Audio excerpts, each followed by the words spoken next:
Well, howdy YouTube, welcome, and today I have something special for you because look, this is a video from Luke Stephens. He actually did not enjoy Nightreign, and I wonder why. So let's listen to some criticism of Nightreign, shall we?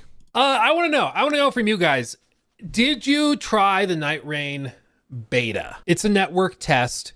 The game's not done yet, so, and we also only had like 4 playable archetypes, only 1 potential like final boss. So it was a limited playtest, okay? So there's obviously stuff missing and stuff that will change and be updated and fixed and stuff.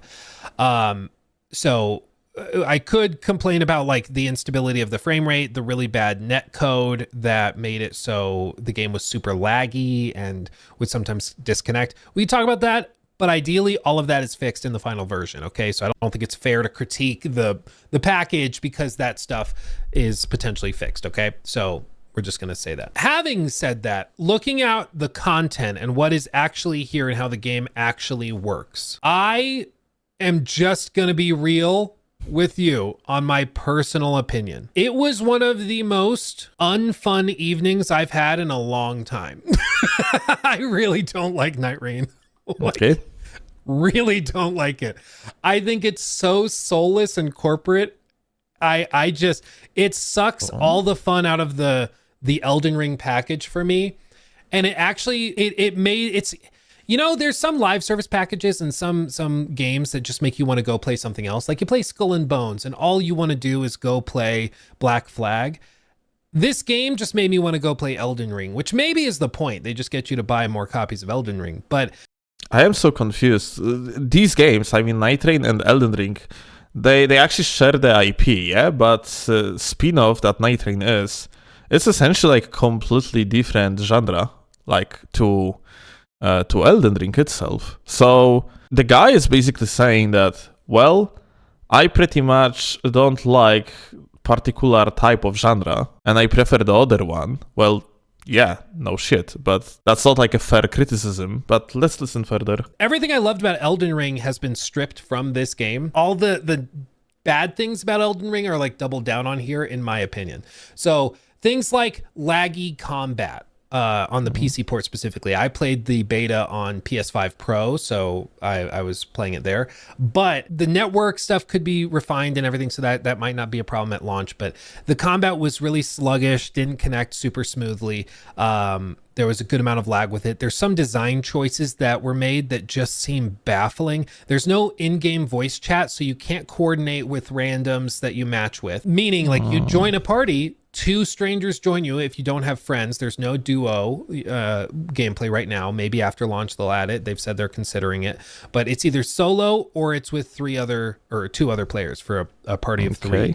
And there's no in-game voice chat, so you can't coordinate with those people. And okay, so let me actually, so I probably should have stopped a little bit earlier, but let's start with the netcode. So when it comes to the netcode type that FromSoftware is using, this like P2P type of network that frankly is one of the best, if not the best, in the industry, like for what they are doing. And I know that you have a lot of ignorant opinions of the type, oh, they're supposed to invest in the dedicated servers, the game's supposed to be running on the dedicated servers, or the server sucks because people think like this is actually running on the dedicated servers. It's just that like the servers are bad or whatever. No. So when it comes to these type of games, if you are going to look around, only FromSoftware managed to have actually a decent type of the network experience when it comes to the action RPGs that you can play with your friends. Vast majority of games just suck in that regard, and there is like very good reason for that. It's just like that netcode, especially when you're playing with people that are close to you, like that, for example, you're playing with someone that lives in the same country, or at least like lives somewhere close, your syncing process is good enough in order to maintain a nearby one-to-one experience for every player involved. That being said, if you are going to end up matching with someone that is living, let's say, in Australia when you are living in Germany, you are going to end up with 300 milliseconds plus of the latency, which honestly going to make any game pretty much unplayable. Like, things are not going to sync properly. So what's supposed to be hoped for, like what we're supposed to be hopeful for is, so Elden Ring Nightreign is going to introduce regional matchmaking that you of course like could potentially turn it off if you wanted, but that's supposed to be an option. To be sure that like you are not going to end up with players that are too far from you. Like, especially on the PC, that's an issue. Like, for example, like when it comes to the Elden Ring, you have regional matchmaking like on PlayStation for one. It's not perfect because it's based on a location where you bought the game from, and also like the regions are kind of scuffed because like Europe actually can connect to Australians, and North America can connect to South America, and so on and so forth. So it's not perfect, but there is such option. It's just that like Bandai Namco and FromSoftware have to improve on regional matchmaking. As for lack of the voice chat and so on, then well, I guess this is true. I guess like there is no voice chat. That being said, you have possibility to ping on the map. You have possibility to ping on yourself. I actually discovered that thanks to Oroboro, like on the third or fourth day of the network test. So quite late, like you have to actually hold the triangle, and by default it is Alt-3 button that you have to click to ping on yourself. So you can literally spam ping to bring attention of randoms to you. And honestly, I don't know if having actual like a voice chat with randoms would be that great anyway, because frankly they wouldn't listen most of the times. You just would be insulting each other for the 15 minutes or more like 40 minutes, because that's how long the runs do usually last. Well, this is internet culture of the online games. It just be like that. Pings sometimes are fine, yeah. But yeah, like probably, honestly, even if that being the thing, voice chat's supposed to be the case, and especially because even in Elden Ring, when you're playing co-op on let's say like a PlayStation 4, then you actually have possibility to voice chat. So that system is even in Elden Ring. It's already like it's already there. So they probably going to bring something, frankly. And this is a game that like is built on coordination, and you kind of need that. So it seems like a massive oversight. The no FP flask for the wizard class is insane to me. Yes, you can technically pick up items that recoup FP. There's these little like arc things you can pick up, or there's trees and things you can refill it from. Leveling up, you know, going to a site of grace that can give you more FP. But in the middle of a boss fight, running out of FP is one of the most like ridiculous things I've seen, because you'll be in a boss fight and then you just reach a point where you're like, I can't really help. Okay, this guy is literally a fucking Kevin. Like, he is wearing the full Radahn's armor and spamming L2 while playing Elden Ring. Like, Jesus Christ, mage skill issue. Random, it's not even true that it's mage skill issue, because a mage in this game, Recluse that is, like, she is refilling her FP in many different ways. The base one being her literal ability. If you are managed around like your ability, you are never going to run out of the mana, especially if you are aware about the combination on one of the type of elements that you can connect. I think it was like a holy and double magic. Like, one of these gives you literally infinite stamina, infinite FP for a short period of time. So this is literally a fucking such a shit take. Furthermore, starlight shards that you buy from the merchants, you pop them instantly, they instantly refill certain amount of mana that on any character that doesn't have like a 400 mana, which basically would be only Recluse, is just more than enough, yeah, to completely refill. And your Ashes of War basically do not take that much of your mana of FP anyway. So the guy is talking only about the Ashes of War, and yeah, like your abilities do not take any mana at all. And it's really stupid if you don't have or you used all the items you had picked up to recoup that. The boss fights have been cut down and streamlined so that you're able to get through 2 or 3 within a 15-minute period during the day-night cycle thing that they have set up for the day one. And it sucks all the joy out of the struggling to defeat a difficult challenge and overcome a difficult challenge that I loved about Elden Ring. And instead it's been simplified to the point where you're basically grinding out these little grunts to get enough runes to go and level up. And by This is literally not true. You are mostly avoiding these mobs, like you are not actually fighting them at all. You are running from the boss to the boss. It's just way better strategy, and you're also getting like the additional perks, buffs, and so on, like passives or like weapons by killing bosses. I don't know what he's talking about. Like the guy literally is right now just proving that he has immense fucking skill issue, I think. But let's listen further. Maybe he's going to convince me. By that point, once you've leveled up to a certain level, the boss fights are trivial. And if you don't happen to get enough runes to level up and to get like better equipment and stuff, you will just get curb stomped by the boss. And so that doesn't feel like a fair challenge because you... Okay, listen, I think it was Lil Gagi when he's with his friends.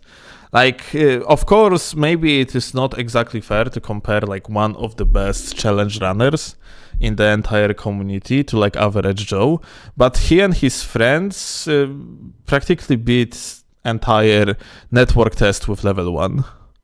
So, no, you definitely can beat the bosses at any given level.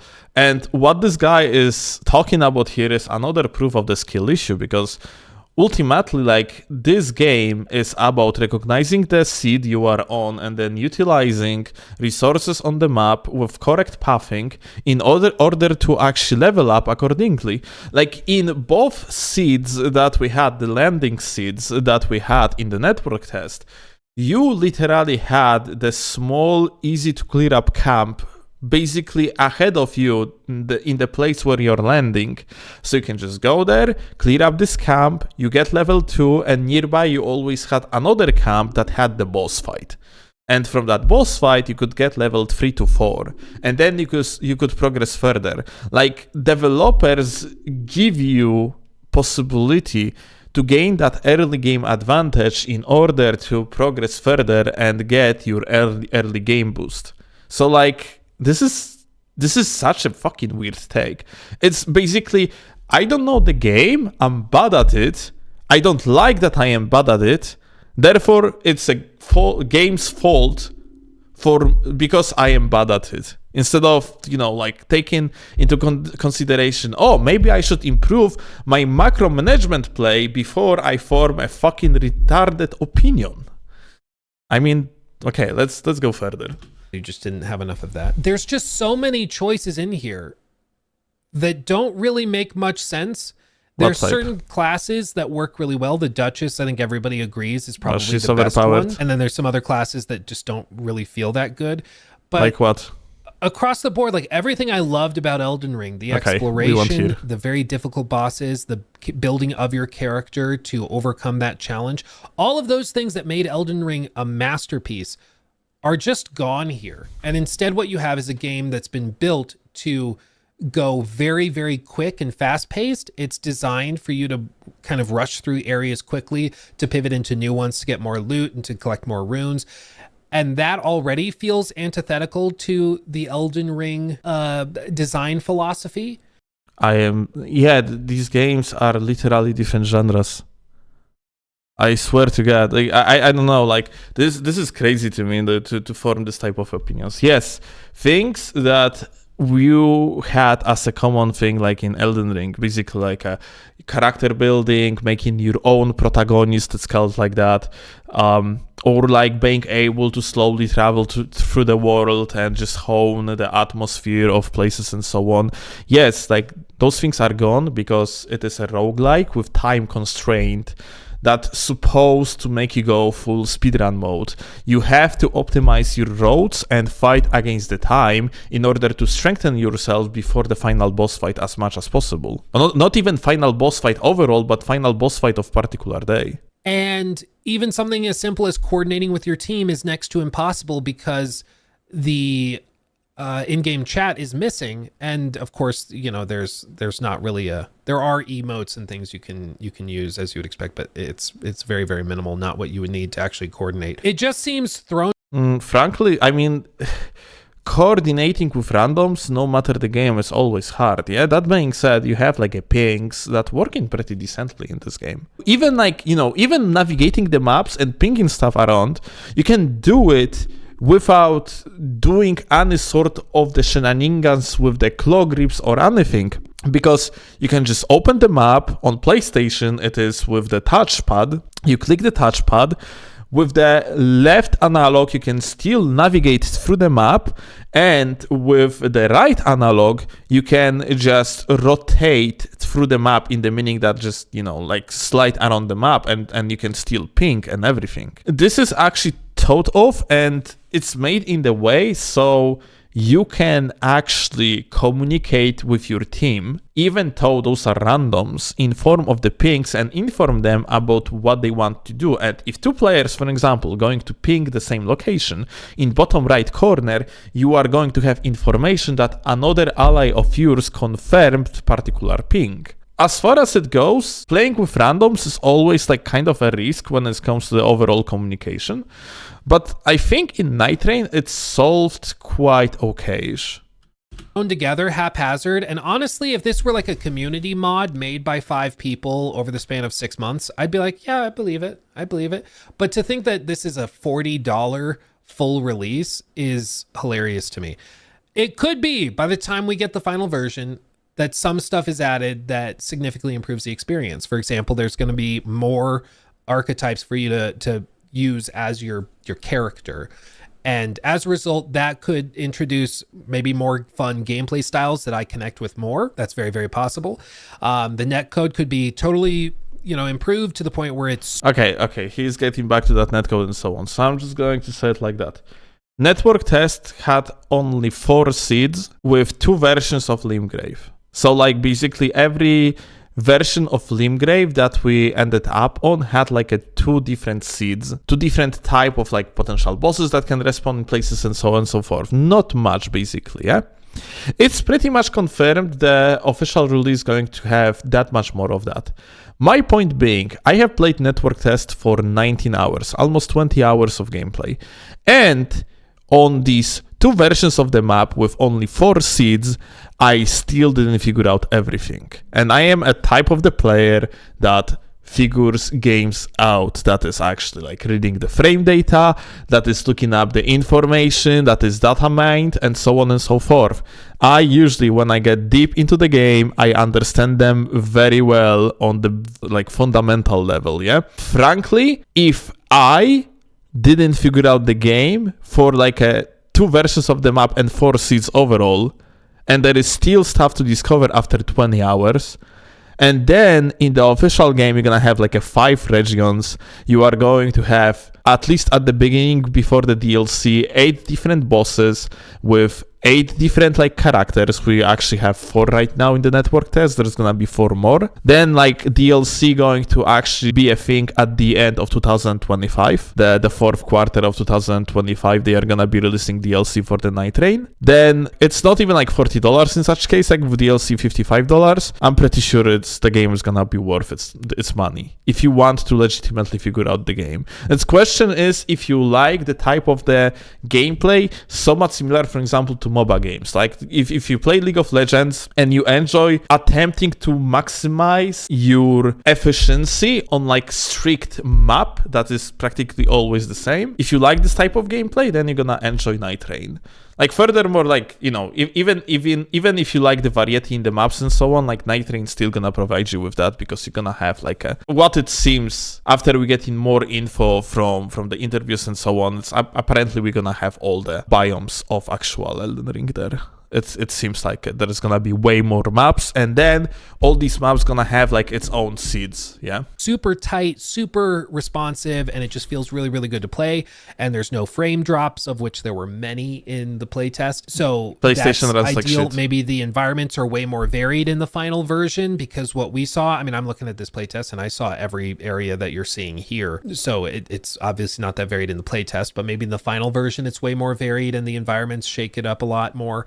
That could be cool and that could improve the experience. So I don't want to dismiss it whole cloth because I didn't like what I saw in the playtest, but there's a lot of games I've played playtests of, and in the playtest I love it and I can't get enough of it, and all I want to do is play more. With Nightreign, I could not wait to put the controller down and go play something else that was more fun. And I know some people have loved it. Some people ate it up and really enjoyed the beta. That's great. This is a game for you then. But for me, my sneaking suspicion was that this was a game that was going to be fun for a weekend. I personally did not expect to just totally burn out within the first hour and a half, but that's kind of where I was. Okay, so you see, like, this is just an example of having like a different expectations and preferring different type of stuff.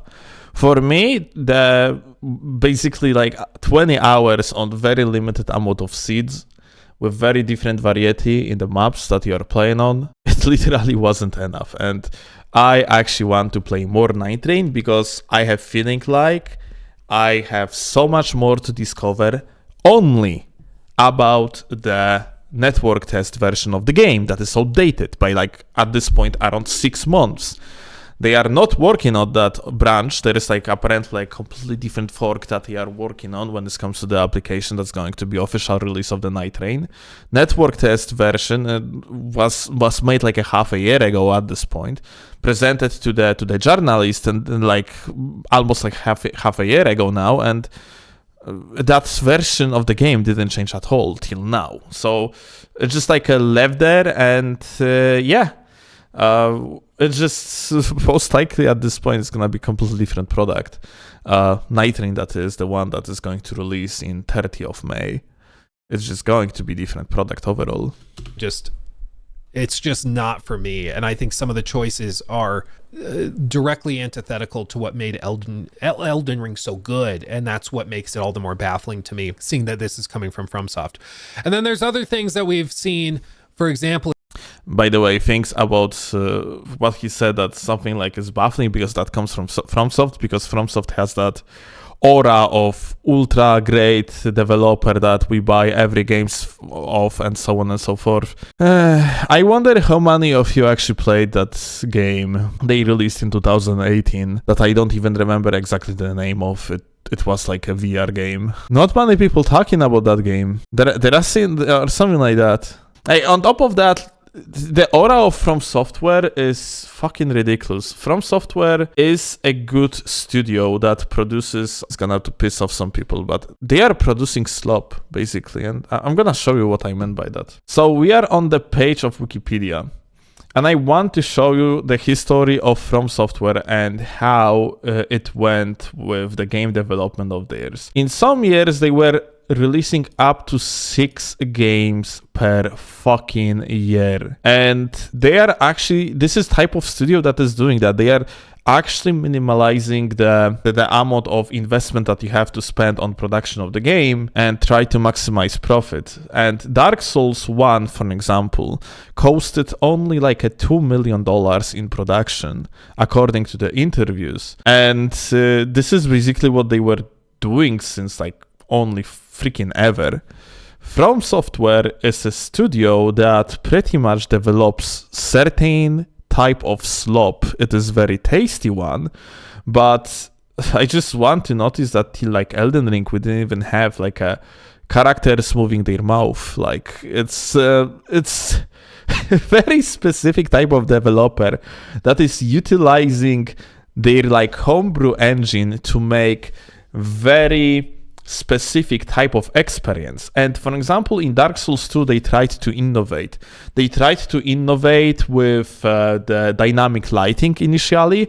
They scrapped that altogether. If you don't remember that, Dark Souls 2 was looking very differently initially. Let me actually show you. So I'm not gonna be playing like the music from that trailer because I'm not sure if this is not gonna be copyrighted, but if you are going to look at the lighting or here, you can clearly see in what direction they were going. Yeah, that game's supposed to have actually a dynamic lighting. It was completely different approach. Locations were very dark, and the game apparently ran so terribly that they just got rid of the main graphical feature of Dark Souls 2. On top of that, like the game was apparently very rushed in development. So that was another issue, but they wanted to innovate in another interesting way. Every single character animation that you have in Dark Souls 2 is actually motion captured. This is something that no other Souls game that FromSoftware ever produced actually has. And a lot of people were just complaining that Dark Souls 2 animations feel unnatural. So the natural movement of Dark Souls 2 that seems so floaty to so many people was their most realistic version of the player or like character movement that they ever had, and just people didn't like it. So it do be like that. Sometimes there is no point to innovate. People just want to keep eating their favorite slop, and that's why Dark Souls 3 in so many aspects was actually so similar to Dark Souls 1. As simple as that. All right, let's continue. If you look on the Steam page and we scroll down, they have some things in here. So you can see here, they're saying that they're going to be selling additional playable characters and bosses. That to me feels really, really bad. The fact that right now, one of the big complaints is that there's not a lot of boss variety. Even in the playtest, it's limited, of course. What's written below? In the final version, I think they've already said that there's going to be around 32 total bosses for you to encounter in various areas around it. And the idea that they're going to be selling additional playable characters as DLC and bosses, like that, to me is I don't like. What is right here? Additional DLC will be available by Q4 of 2025. Oh wait, so does that mean they are literally doing the same that they did with basically another Souls game? Yeah, besides like a Dark Souls 1 that like a DLC was announced later. Like for example with Dark Souls 2 that we had like a season pass for all 3 DLCs. Like Dark Souls 3 as well, the same story. Wait, It basically seems like we have to deal here with literally the same shit. Regular way of FromSoftware and their freaking development of the games and like the product that they sell to us. Like this is what they are doing since freaking always. You have it written down here, dude. Broski, see that and do not read any further. Well, honestly, it is, of course, on Bandai Namco and FromSoftware a little bit. They didn't make it more clear to people that this is basically what you buy with the deluxe edition is a season pass for the DLC. Let's call it that way. But yeah, this is not like they are stripping away content from the game. No, they are informing you that in the future there will be a DLC that you can pre-order right now. Like that, man. I just don't like that. It feels like we're doing Evolve all over again, like you have to buy the boss or the thing for you to go against. I don't like it. I think that's the simplest way I can put it. I was hoping I would, but I've not been so thoroughly underwhelmed by a FromSoftware product like that in my life. I was shocked, and I hope people that do connect with it.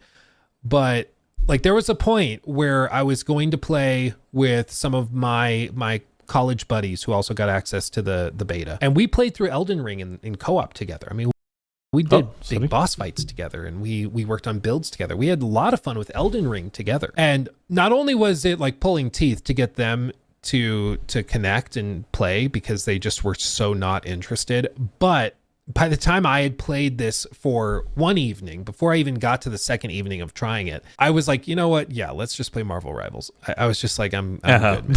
I'm good. So I think it's pretty clear that this is an attempt to monetize the Elden Ring IP. I think it happens, unfortunately, to be a really lazy and half-assed attempt at it. I was hoping I would like it a lot more. I was hoping it would be a fun little thing, but honestly, after trying it, I don't think I would even. And I'm a YouTuber. I love spending money frivolously. It's basically a passion of mine. It's one of my love languages. And yet, even I am like $40. I don't think I could do that, man. I don't know, man. Yeah, lazy for sure is for, yeah, all of this, Carlos, is me explaining my opinion. That's why I've said this is my opinion like 15 times. Like, yeah.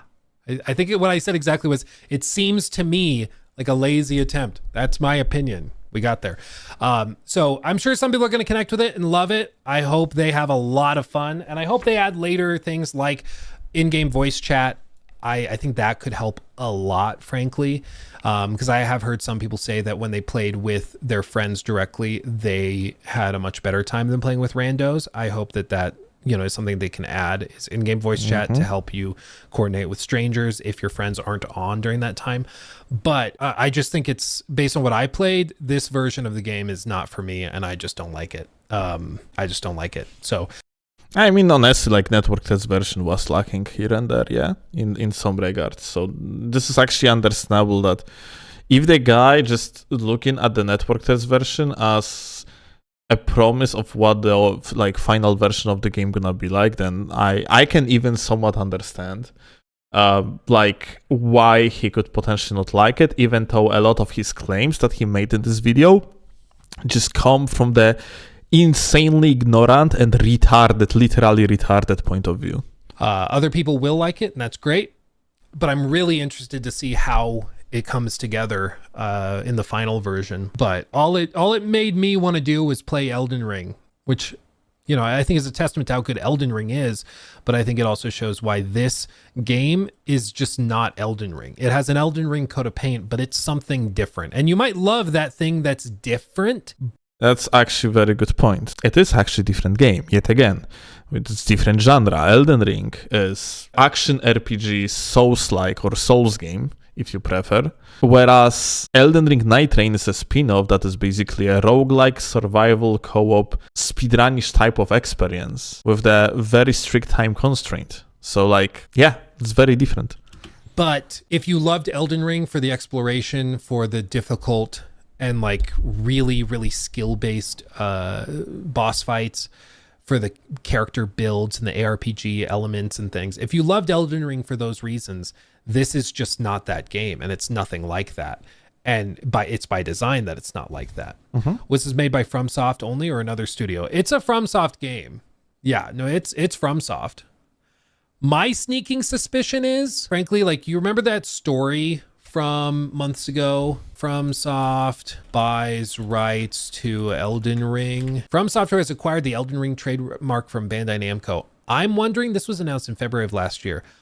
I'm wondering if part of the deal was like, okay, we'll put this out. We'll put out a live service like Elden Ring spin-off game, and we'll let Bandai Namco publish it so they can get money. They'll get that cash. But in return... Wait. Wasn't like that the right to the publishment, like to the publishing of Elden Ring, only like a Japan-oriented? Wasn't like a region locked, basically? Like Bandai Namco is still cooperating with FromSoftware. It doesn't seem like they are going to stop anytime soon. We get whatever our percentage is, and we get the trademark and the rights for it. I'm starting to wonder if they did some sort of like little quid pro quo, which wouldn't be a bad idea. I think that to a certain extent, that's what Todd Howard did. Praise be. I think my sneaking suspicion for years has been that Todd agreed to do Fallout 76 in return for increased budgets for Starfield and Elder Scrolls 6. I think that's and I'm sure he got a big payday too, but I think that might have been part of it. And I wonder if that's part of the deal they made with Bandai Namco to do this, because this feels much more like a Bandai Namco project than a FromSoftware project. Just what the fuck does that even supposed to mean? Is that like some sort of attempt to make FromSoftware look good? Like, is that like the immense aura of FromSoftware, the studio that never fucking failed us? They always delivered. Yada yada yada. Oh Jesus that's Christ! my opinion. I'm sorry. The cat just like moved the microphone on the side, and I accidentally clicked the space, and which unpaused the video. That being said, this is kind of ridiculous. Like, no, like FromSoftware is not like a Saint studio that is just gorgeous and beautiful and driven by amazing non-corporative people that just wants the gaming to be better place. I can assure you, if FromSoftware had technology to run a live service games, they would start running live service games ages ago. Michael Zaki himself was saying that, like, on the multiple occasions, that he would love to make game like Escape from Tarkov, and he's looking into like a ways to actually do something like that. Escape from Tarkov is essentially a live service game, yeah. It's just a matter of the fact that FromSoftware is stuck with their technology, and it actually limits them in this or another way. I can assure you, like, at some point we are still going to see like a live service, and then people are going to react very negatively, and everyone gonna be shocked that, oh my god, that FromSoftware studio, what happened? Oh, they are turning into evil corporate entity like EA. I wouldn't say that they ever were like much different, honestly. Maybe not EA level, maybe I actually reaching out with that too much, but FromSoftware is like, even like by looking at the development of the patches for their games, like it's very corporative focused type of development of the games, and there is no like a situation like, for example, with, let's say, Counter-Strike 1.6, where Valve like comes back to CS 1.6 after like 20 years after its release and drops a patch because they come to the conclusion that they could improve the game. Yeah, you are not going to have in the next 10 years freaking like, let's say, a patch for Dark Souls 2 that is going to improve aspects of the game. Everything that is going to happen in the next 10 years for Dark Souls 2 is that they are going to close the online servers, most likely. So like some sort of the publisher like Bandai Namco can actually give the code of the game to another like a studio, so they would do the remaster of Dark Souls 2 eventually. So yeah, like honestly, the immense aura of FromSoftware as the savior of the video games is kind of ridiculous. They are making insanely good products, very tasty slop. They have one of the best, if not the best, animations like made in the entire industry. But I swear to God, like, this is sorry for the rant, but it's always just immensely baffling to me when I listen to people just treating like FromSoftware as a fucking saint of the industry and being like, oh, if something is wrong with these franchises, it's always publisher trust. But that's kind of what I sort of suspect, because this does not feel like a typical Hidetaka Miyazaki, super artistically focused on, and focused on doing something crazy different. Like, it's a bunch of copy and pasted bosses from different Souls games and Elden Ring with some kind of thrown together netcode that doesn't work that great yet. Okay, wait, listen. I need to answer the question from the chat. You call them extremely good products, but then refer to them as slop. Dude, I make slop on my YouTube channel. People like this slop. It's tasty slop. Slop can be good. It's just a matter of like an approach to the development, in the meaning that they are like just FromSoftware in this particular case utilizing their huge database of things that they produced in the past in order to minimize the effort of producing another title. Got it? Thank you for the answer. Here you go, my dude. I'm sorry. I'm gonna go back a little bit. Focused on and focused on doing something crazy different. Like, it's a bunch of copy and pasted bosses from different Souls games and Elden Ring with some kind of thrown together netcode that doesn't work that great yet.